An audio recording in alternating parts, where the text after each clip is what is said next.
Hey everybody, what's up? Steve Grillo for another episode of Grillos AftershockXL on the AftershockXL network on YouTube and Facebook. Very nice to see everybody here today. Thank you for tuning in. It's always much appreciated. So I guess everybody knows you can't hide from it. It's everywhere. It's a very heated election time, and everybody knows I'm not too good at politics. I'm not smart enough. And I don't really go to politics because once I do, everybody's like, "Oh, shut up! You don't know what you're talking about." And it's just a weird time because, growing up, not being very political, but I've always seen the two different sides, but they were always able to connect at some point, agree, not to, agree to disagree, but there was always some mutual respect for the other person's opinion. And these days, it's sort of not the way. So if you say you're pro-Trump, you're a racist or a xenophobe. There is no yes or no about being a Trump supporter. I don't support either parties. I'm like I ride the line. I'm more of a logic and reason person. I don't like the way Trump speaks. I don't like a lot of things that he's done. I've met him in person. He was kind of not really nice. That's another story. And then Biden and Kamala, whatever you want to call her. I don't even like getting involved. I like listening to both sides, and I agree and disagree with both sides. So it's kind of like being in the middle. So I had this very difficult decision because a very good friend of mine and my business partner in Brightshot, the best LED light in the business, and we'll talk about that at the end. He's a very good friend and one of the most smartest people I've ever met in my life, and a very successful lawyer. Happened to go to high school 4 years with Trump, and he has a book coming out, and he's on the line. And I want to come on and help him promote the book, but I also don't want to let him off the hook. I have some very interesting questions I need to ask him about. This isn't going to be a fluff piece, and he agreed to come on. So, everybody, Mr. Peter Ticktin. Hey, everybody. How do you do? Steve, great to seeing you again. It's always a pleasure to talk to you and be a friend of yours and help you out in any way possible. And in this very trying times, you've come out with a book, okay? And everybody, give the name to the book. Yeah, your book, your name, you say it. My book, my name. What makes Trump tick? Okay, and the reason the name is there is because that's what I know. You look at Donald Trump, you see a guy that's 74 years old. You see this old guy. I look at Donald Trump, I still see the 17-year-old that I got to know when I lived with him. So you lived with him for 4 years at the academy, right? The New York Military Academy? Let me correct you. I was in my military academy with him for 3 years. He was there for 5. Okay. I came in 10th grade. We were classmates in 10th grade, 11th grade, and 12th grade. But it was in our senior year that we actually lived together. In our senior year, I was closer to him than anybody else in the Corps. The fact is that he, I can tell you a lot about him. I know you have a bunch of questions, so I'm waiting for them. And I know that you say you're apolitical, but at the same time, you're looking at the bad on both sides. And you're talking about the fact that the world is different now because people on one side won't even talk to people on the other. So I can see what you're doing. You're walking a tightrope, which is fine. You need to do that. A lot of people in business need to do that because all of a sudden people in business, they tell that they're on one side or another. They lose 50% of their customers, or because there's a lot that goes into this. Yeah. But it's no longer Democrats versus conservatives or Democrats versus Republicans. Now it's Donald Trump and Donald Trump supporters versus chaos. It's like basically if you say, I have people that are friends of mine that are dear friends of mine on Facebook and in real life. And the moment that you say that you support Trump, they don't want to be your friends anymore. Oh, yeah, absolutely. You can't even have an opinion. That's what they call tribalism. And most people have to do that to survive. Let's just say you're an insurance salesman and you're in the Democrat club. And you, all the people you're selling insurance to, all of your customers, they're all in the Democrats with you. Well, you don't even want to think for a second that maybe Donald Trump isn't that bad of a person, because as soon as you do, as you're jeopardizing your whole career. You got to feed your kids. It's not as though you got a choice that you can just abandon this group and jump to the next. That's tribalism. And that's occurring now. And you notice it in your young life. Let me tell you, I'm the same age as the president. I'm 74 years old. We went to high school together, you know. And you look fantastic, by the way. Well, thank you. Hopefully I am fantastic. Hopefully my book is fantastic, and all your audience is going to go to Amazon and they're going to look for what makes Trump tick, and they're going to find it, and they're going to pre-order. It's going to be out in 2 weeks. So we know what's going on right now. So what your book is about? Let's stick to the book, because that's why you're here. So your first time ever meeting Donald as a young teenager. What happened? What was the scenario? You were walking down the hall. You bumped into each other. How did it happen? No. You have no idea what we were in. Okay, we were in a military academy that was kind of halfway between the public schools of New York, PS, whatever, for high school, and a reform school. What we used to call reform school. That's what we used to call the places we would send our juvenile delinquents to their kind of prison. So it was kind of like halfway between, and it was a brutal place. Well, so it was like where rich kids sent their delinquents, kind of, no? Yeah, you could say that. Yeah. We had a lot of Hispanic kids that came up from Central America and South America who made a great soccer team, and we had a lot of. But these are all. There was no middle class down there then. It was you either made it or you were poor. And then generally speaking, they were richer kids here. In fact, that's why I went to New York Military Academy. I wrote my entrance exams at Horace Mann, and I noticed all the white kids were coming in limousines that were driven by black chauffeurs, and all the black kids that were showing up were being driven by limousines with white chauffeurs. I thought it was kind of interesting, but I came from the subway. So I didn't belong there with all those kids because I didn't even know how to dress the way they knew how to dress. So one of the reasons I went to NEMA, which is what we call New York Military Academy, NYMA, the reason I went to NEMA was one of the reasons was because at least we were equal in terms of the threads we were wearing. And so your first encounter with Donald Trump, like, did you hear about who he was before you met him? Did the school be like, oh, that's Donald Trump? Was he already known, or he was just someone like everybody else? Donald was in some of my classes, and so I was basically meeting classmates the way anybody does. And also in my second year, he was on the soccer team, and I started out on the soccer team that year. So I knew him a little better from there.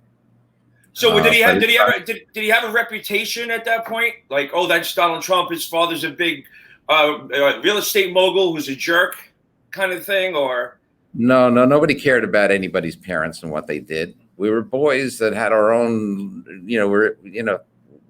think about if you ever went to camp or if you ever went on a canoe trip with people. Generally, you don't talk about your parents, and you got your own situation. Sometimes it's like a class system, though, in high school. Like, oh, whose parents are richer than whose parents? Who's on a scholarship? We had an Eisenhower with us. We had a lot of very wealthy people that were in my school, and really the fact of the matter is nobody ever talked about their parents or their wealth. Okay. I mean, sometimes we knew from their names, that they might be connected to something big, but it was more of people that had, I wouldn't necessarily wealth, but at least the wherewithal to be able to afford $3,000 a year to send your kids there. $3,000 a year doesn't sound much now, but back then, yeah. That was 1961 through 64 that I was there. So that was a lot of money. Being in an all boys situation, that whole atmosphere, it's only logical and sort of instinctual that there is a hierarchy, there's a pecking order. You know what I'm saying? Like there must have been like who's the tough guy, who's the wimps, who's the nerds, who's the jocks. How did that go? How did Donald and you fit in that pecking order? Oh, okay. Well, we were given rank, and there's that old Army expression, RHIP, that anyone in your audience who was in the service would know. Rank has its privileges. So we had our captains, we had our lieutenants. Those are the commissioned officers. I was in my last year, Donald made me his platoon sergeant. So I basically ran the company for him, and that's why we were so close. Basically, there were squad sergeants, there were corporals, there were privates. And so, the world kind of broke down that way, but not your first year. Your first year, you had no rank. You were called a new guy, and that wasn't even equivalent to a private. You were literally called and known to be the scum of the earth. You had to throw yourself up against the walls in the barracks, which were made out of concrete, with all your might, and say, "Sorry to be in your way, sir," if anybody who was already past their first year there walked by you. And that was the lowest of the low. You were really at the bottom of the heap, and that's where you got and saw a lot of corporal punishment as well. So what kind of leader was he? Was he the type that led? Now, I know people aren't going to believe what you probably have to say, but I want you to be honest in this question, because was he the type of leader that led by example and you looked up to him and you wanted to do a good job? Or was he someone like a leader, like get down and give me 20 because you looked at me wrong? Okay, let me make myself perfectly understandable here, okay? If I wasn't going to be 100% truthful, there's no need to be truthful at all. Okay. All I had to do was make up a story about Donald in the shower with some little younger kid. Nobody would be in a position to deny anything like that. I could have been wealthy and famous for a week and all across America. All I had to do was come up with one stupid lie like that nobody could disprove. Yeah. And, so if I'm not doing that for all the fortunes that I would have, because I don't want to turn into a creep, like. So what you're saying is, what you're saying is you've seen Donald Trump naked in the shower. Man, of course, there were two shower heads. We had no privacy at all. The toilets, the urinals, and the showers were all an open sight. So you said I could be whatever I want here. So you've taken a dump next to Donald Trump.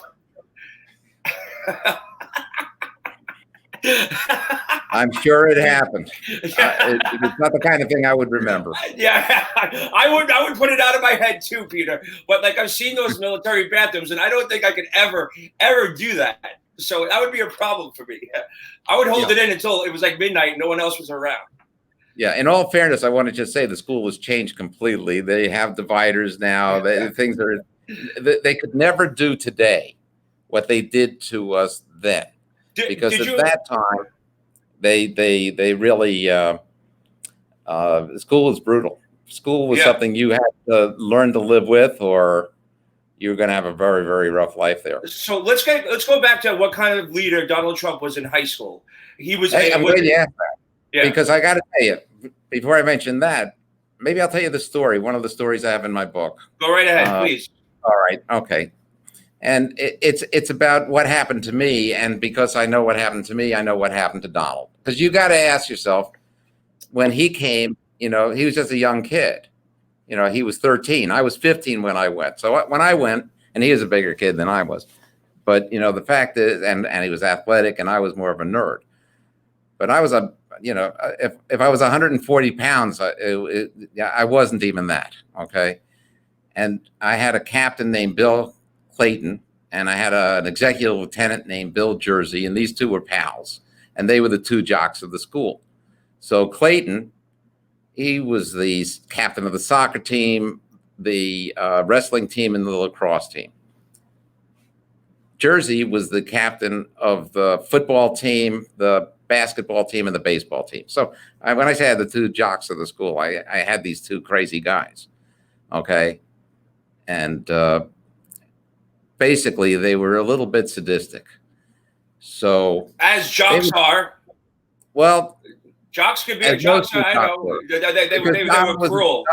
Donald was a jock too, but he was of a different nature. But let me just tell you what these guys would do. Go right ahead. I'll just give you one example. They get you into a room, and Clayton would stand maybe to my right over here, Jersey to my left over here, and Jersey would just say out of the blue, "Hey, Clayton, Ticktin just gave you the finger," and Jersey would look at me and say, "You gave me the finger?" I'd say, "No, sir." And then Clayton would say, "You calling me a liar?"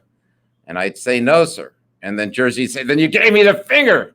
I'd say, "No, sir." And then as I'm saying, "No, sir," you get sucker punched in the gut by Clayton. Yeah. And then he says, "Then you're calling me a liar." "No, sir." And then you gave me the finger. And you're getting punched left and right by these two guys that make you feel like you're a dwarf in comparison to them. And you end up on the ground trying to get your breath, and then they walk out. And so they would do that kind of a thing. But eventually, after a couple of months of this, and they weren't that imaginative. They had their array of things. We had our Monday night fights, Tuesday night fights, Thursday night fights, where they'd match you up with somebody and make you box your brains out and that kind of thing. But basically, one of the things that they did was this every now and then. But after a couple of months, they came into my room one time, and I had Clayton to my right, Jersey to the left. Clayton says, "Hey, Jersey, Ticktin just gave you the finger." Jersey said, "You gave me the finger?" I said, "No, sir." Clayton said, "Then you're calling me a liar?" I said, "Yes, sir." And Jersey, I walked out. Yeah. I swear to God, I turned around, I walked out. I figured I'm going to get beaten up anyway. It might as well be for a reason. Might as well stand your ground. But at that point, they probably went, "You finally got it. You got to stand up for yourself." They didn't follow me out. I thought they were going to come out, grab me, and pull me back in. They taught you a lesson. So how does this tie into Trump being a leader? He went through the same thing. The guy that was in charge of Trump, his name was Major Tobias. Okay, and we called him the Mage. Okay, this guy went to Nima when he was young. He had a military career, and he was tough as nails. He could have taken on both Clayton and Jersey with no problem. Okay. Yeah. He was the one that Donald had to deal with. And let me tell you, Donald came in as a wise guy. He came in as this entitled New Yorker. Believe me, that was never going to last. Not under Tobias. And he would have gone through the same thing. But you see, the thing is, somewhere along the lines, Donald Trump became the kind of guy that had the guts to be able to, let's say, move the embassy to Jerusalem. Okay, we didn't have a president with enough guts to do that until Donald Trump came into office. He has the guts to do all kinds of things, and I know, things that make some people unhappy, but things that make other people happy. It's not that he's brave as much as he doesn't have the fear, that fear that we see all over. We see failures of people because they say, "Oh, I don't know if I do that, what." You know what I'm talking about, right, Steve? So you're saying the fear you didn't have when you started making this program, the fear that people that accomplish things in life don't have. Yeah. They knock that fear out of us. So you're saying that Donald took his fair shares of getting beat up? I doubt he got beat up more than once or twice, and he didn't kind of get beat up. I'm sure the Mage would just kind of like pick him up and put him against the wall. Okay, I don't think that it was a matter of beating up a 13-year-old kid when you're the Mage, but at the same time, he learned reality. He found out that it was a lot easier to draw between the lines and color between the lines and do things properly where you can excel than keep trying to butt up against things. That's why this is a guy that they can't find anything on. That insurance policy that they supposedly had on him, where, don't worry about it. Even if he gets elected, we got an insurance policy. What was that insurance policy? I'll tell you what it was. Start an investigation. And Donald Trump, just like everybody else, is going to be exposed. We'll find what he did, whatever it is.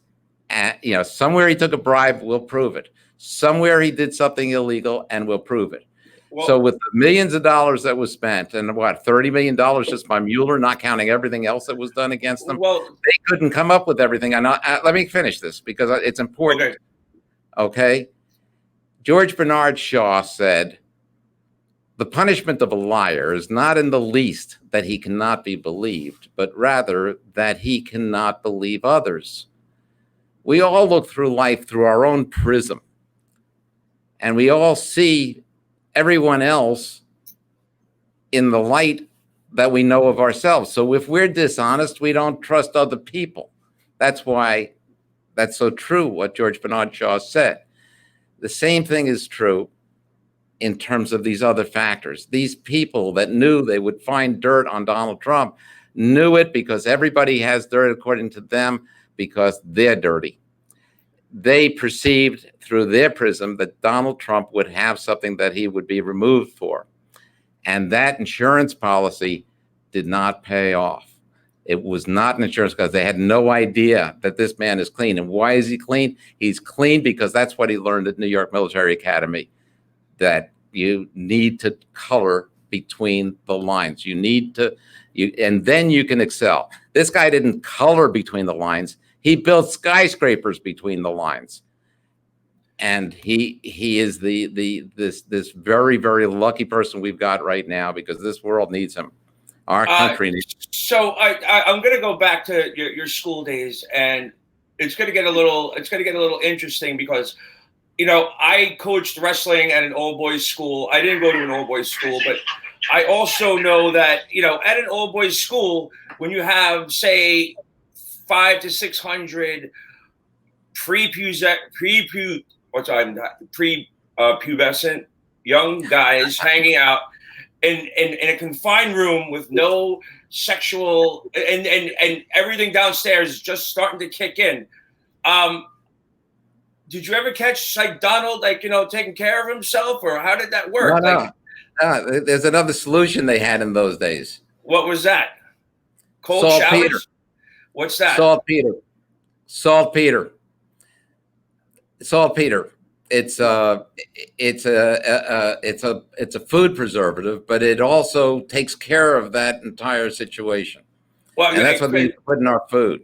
Oh, so wait, so you had no urges whatsoever as like a 17-year-old? You know, it really wasn't the problem. I don't know if I knew of one guy that had a reputation because he would, you know, he would play with himself. But I only knew of one guy that was known for that. But then someone must have got caught. Like everybody, I'm sorry, I don't think any amount of saltpeter can contain a giant school of young men at that age, stopping them from sticking their hand down their pants and thinking about girls. And on the other thing is, you know, if you go on percentage rates, there must have been a lot of gay people as well. First of all, I don't think there were many gay guys that would want to go to a military academy. I don't know, but you know what? You can't go by percentages on that because I'll tell you, somebody was gay. All I can tell you, there was one guy that was a bit effeminate that I knew that was in my class, and there was nobody else there at that time. Nobody thought about these things. We were all there serious. But you see, I'm just saying that a gay guy wouldn't necessarily want to go to a school where it could be brutal. Well, you're a 13-year-old gay guy, and your parents are rich, and you have no choice but to go to that academy. There was no stories of like guys hooking up or anything like that. I'm just curious. Because like I'm talking about percentage-wise, it's human nature. You're either gay or you're not. You find another man that you're attracted to, and you both are attracted to each other. Was there scandals like that in the military school? You see, you're missing the entire milieu. Okay, this was not just how it was in New York Military Academy, as though we had that school today. Donald and I were born the year after World War II ended. We were, you know, about 10 years old when McCarthy was doing his hearings for, you know, the Un-American Activities Committee, whatever it was. You know, we grew up in a time when, as young children, we were forced to go under the dashboard of our mother's or dad's cars when the air raid sirens would go off. Okay, we were in a very serious time. We just didn't. I mean, when we were young children, we didn't even have televisions. You know, when we were about 5 years old, finally we got TVs and we were able to watch something like Howdy Doody or whatever. The world was not the same. We didn't communicate on this level. News wasn't transmitted on this level. It was real. The news was real at the time. As far as I know. But I will tell you, I've seen situations where the news wasn't necessarily real, and it goes to both ways sometimes. You know, I remember during the Vietnam War coming down here, I was in Canada. I'm watching them drop all the bombs on Hanoi that just flowing out of the planes, and I came down here and nobody knew about it. So, you know, I can't tell you that we haven't been there to some extent before. I just don't think we've ever been there to the extent we are today. Yeah, no, it's just really weird. So, all right, you know what? Let's stick to the book and let's stick to Donald Trump and your experiences with Donald back in the military academy. So, what was the worst situation like you saw him get into? Like everybody gets in trouble. You get in trouble. Like you're in school, trouble. So he must have got into a heated situation at some point. What was it? What happened to him in high school? Was he popular? Was he not popular? Was he a bully? Was he a savior to the weak? All right.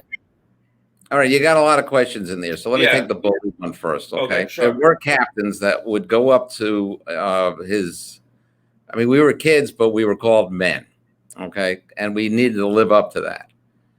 And he would go up to his men, you know, other captains, not Donald, but I've seen it happen. I saw it with Clayton. I saw it in my first year. I saw it a little in my second year, where somebody would go up and knee somebody, and you know, where they shouldn't have. They didn't need to, but they just did it. You know, there are sadists in this world everywhere. The same as you're saying that there are people with differences in sexual preferences. But you know, the fact is, they would knee somebody. You know, Donald never was that way. I got to tell you, you know, it's not that he wasn't the bully most of the time. Okay. It's that he was never that way. He never, not for an instant, never once ever did he do anything wrong. Of course, you know, I could be getting a lot of money right now. If only I would say that he was doing these things. Yeah. Was there abuse of power?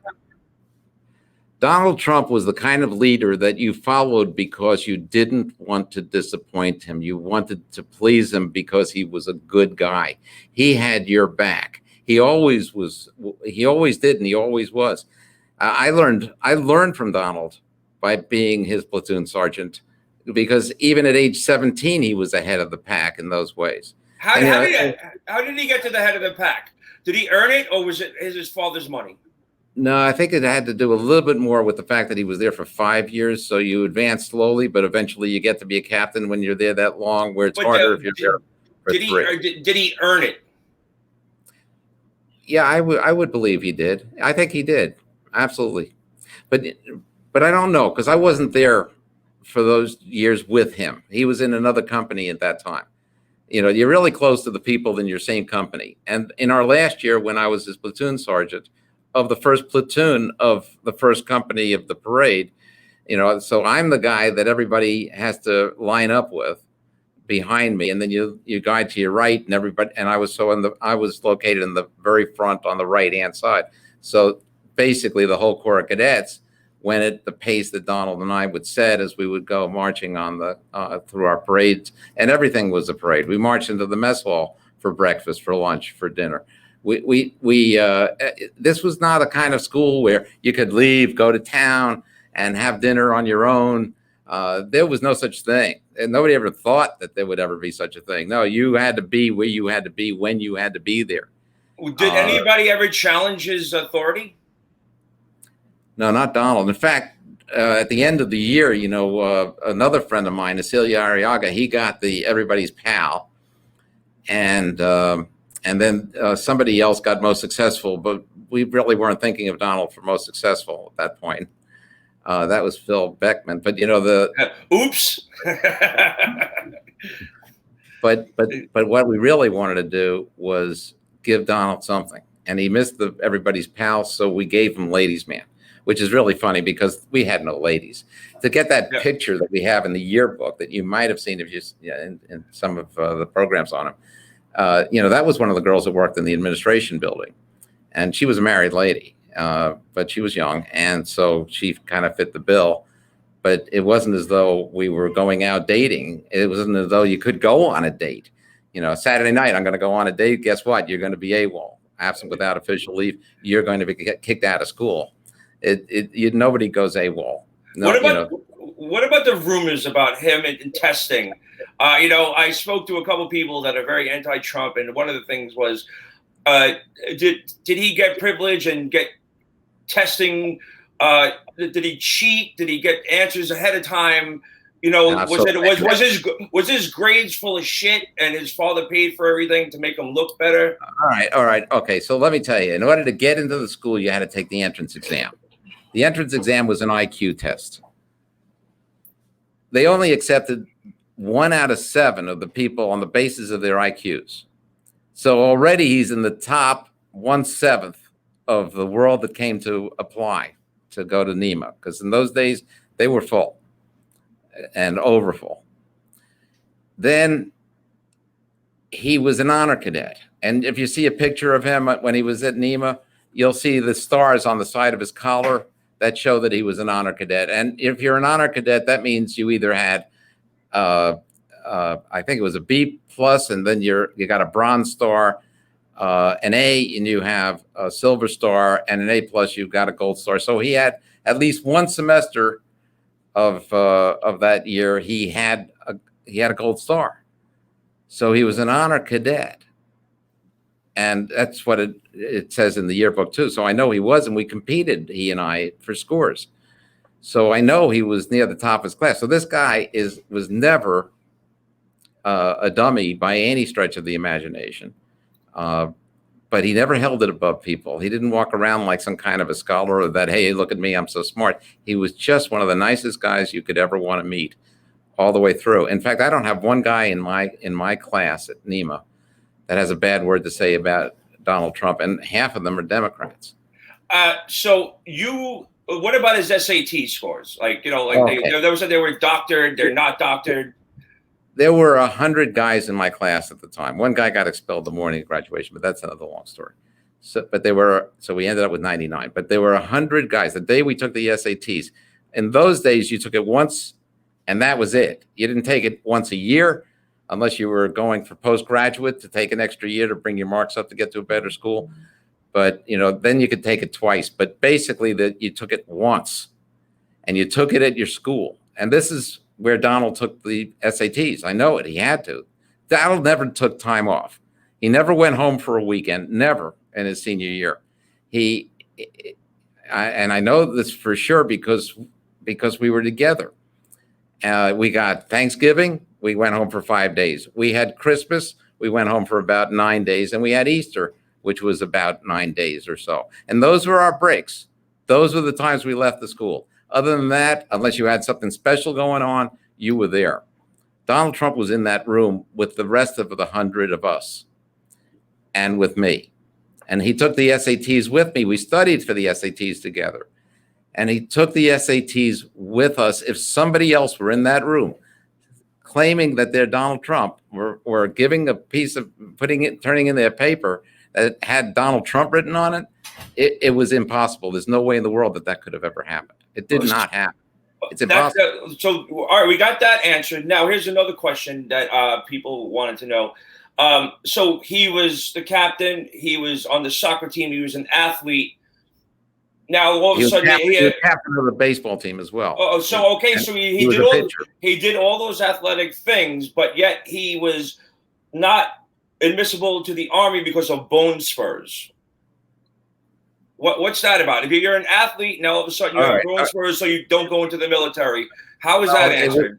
It was a structured system, and the military didn't want to take you in if you had problems that were going to be either make you so you couldn't perform, or if you had problems that were going to cost them a lot of money later in life and they had to take care of you.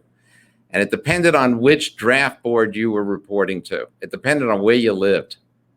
And depending on if he was probably in school at that time, depending on whatever board it was that he was, it would have been his home one in Queens. But some of them would take you if you were missing a leg, and some of them wouldn't take you no matter what. And then you were either classified as 1A, meant ready to go, or 1Y, meaning, hey, we're putting you on a shelf, and that's probably what bone spurs would have done, the same as flatfoot. Or if somebody's really disabled or whatever, it was 4F. But he was already a military leader. He was a military leader in a military academy, and he would have done some good for the Army if he did go in there and command, because he was already a commander. Bone spurs seems kind of like a little bit of a bullshit excuse after you're an athlete in high school. Now there's a war and you don't go into the war because of, and I don't mean to be rude, but like a little pussyfoot kind of injury, where if you were the tough guy and a leader, you would want to go in and lead. How does that compute? Easily. You're not putting things into the context of what was going on at the time.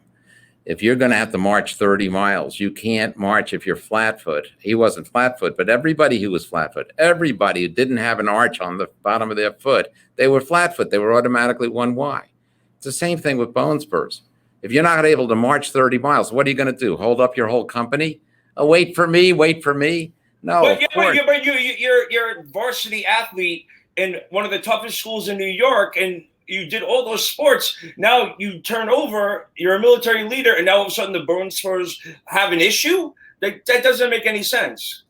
Well, that's because you weren't there. But at that time, bone spurs, and as I say, flat feet, which isn't even bone spurs, would cause a problem. I mean, you could play a game of baseball, that's one thing. But when the person's needed to be able to make it a long distance without problems in the military, where it could be a matter of life or death, then they didn't want to take him. Besides that, let's be realistic here. Who wanted to go into the war? This wasn't a war like the Second World War where everybody was signing up. I get that, but this is like what Democrats are, always like bringing up. Like his father brought him. His father did those Democrats go to the war in Vietnam? Probably not. Probably not. Look, the fact is he showed up. The fact is I avoided it. I had something called Hirschsprung's disease. It's a small little thing, but it's something that turns into something serious later in life. So I'm told, but so far so good. But the fact is that kept me out of the service, but I showed up. I had to go to my physical in my gotchis. I did it. I was in Canada, but that's where I went to school. But I came back down for it. I didn't hide there. I didn't become a draft dodger. He's not a draft dodger. He had a legitimate concern. To you, you're saying, oh, it's a picayune thing for somebody that's athletic. And perhaps you're right. But nonetheless, if it's going to keep you out and where you're not going to have to go where some idiot's going to force you to become, fodder, why in the world would you not take that leave and accept it and say, okay, fine, I'm not going to go? All right. Well, these are questions that people were asking me. Okay, so we're going to wrap it up real quick, but I want you to tell a real story on both sides. The best that you've seen in Donald and the worst you've seen in Donald. And you had to see something bad, and it doesn't have to be like groundbreaking, but I'm sure there is one point in your career with Donald and you didn't agree with the decision that he did. So let's start with the best thing you've seen him do, and then something you disagreed with him. The problem with the question is that it's looking for something that's salacious, and I don't have anything. All I have, I mean, I can tell you one time I did take a weekend off. I had permission to go to New York, and I went to New York, and with a couple of friends, we went down there, and we came back, and I was 5 minutes before parade, and he looks at his watch, and he says, you got 5 minutes.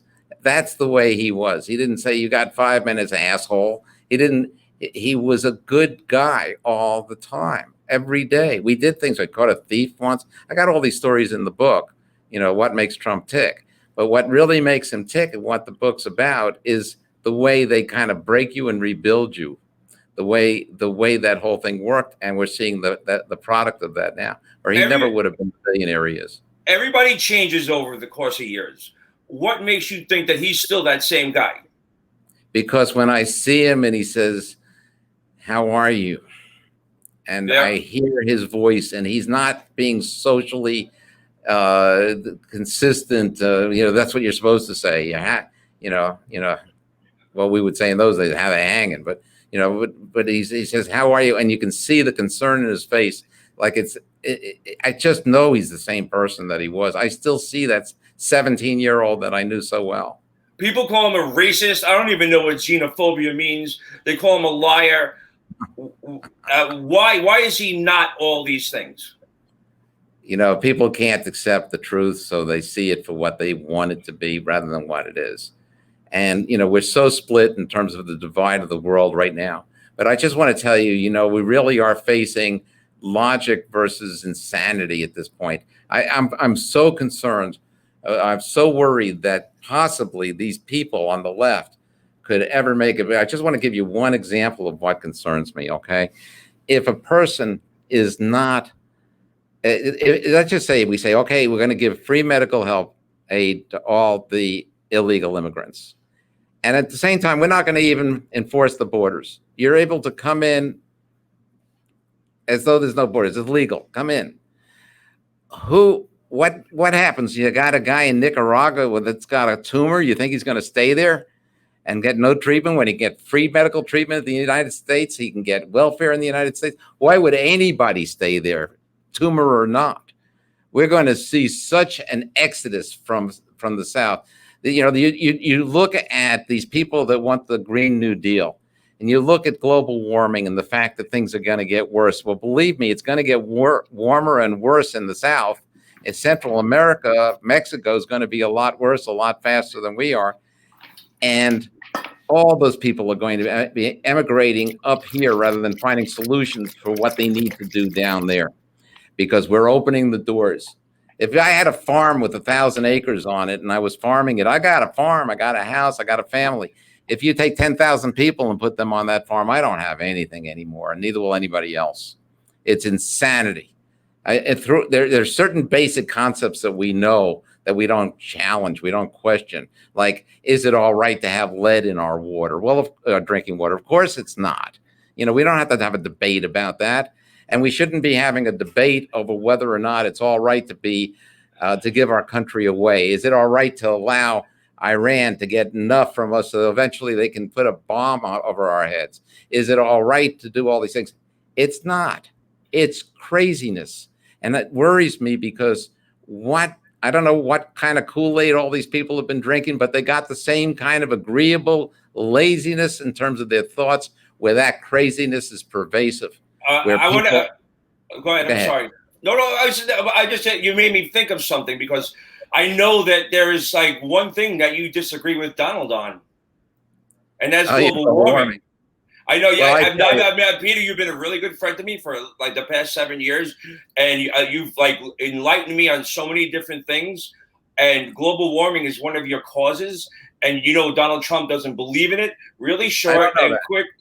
I don't know. But have you brought it up to Donald, and have you guys had clashed on it, or what happened? Like, because I know you talked to him. I think he thinks I'm a little crazy because of my thoughts on global warming.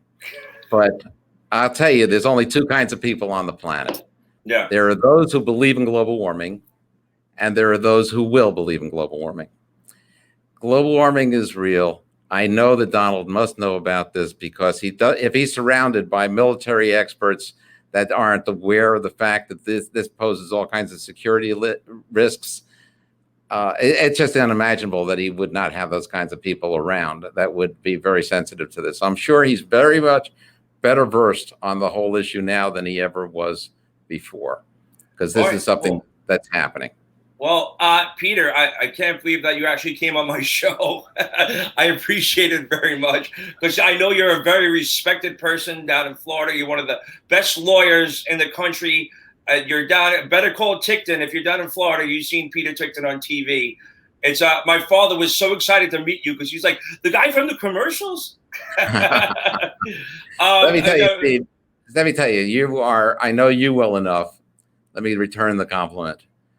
As much as you may play this persona or that persona, the fact of the matter is, I know your heart is in the right place. I know you're a really good human being. And that's why I would always be on your show and be proud and happy to be there, because of who you are. Well, your book's coming out in a couple of weeks. Go ahead, plug it one more time. Okay. What makes Trump tick? and it's on Amazon now. You can pre-order, and they reduced the price a little bit for the pre-order. So go there. So we learned a lot today. We learned that you saw Trump take a dump. You saw Trump in the shower.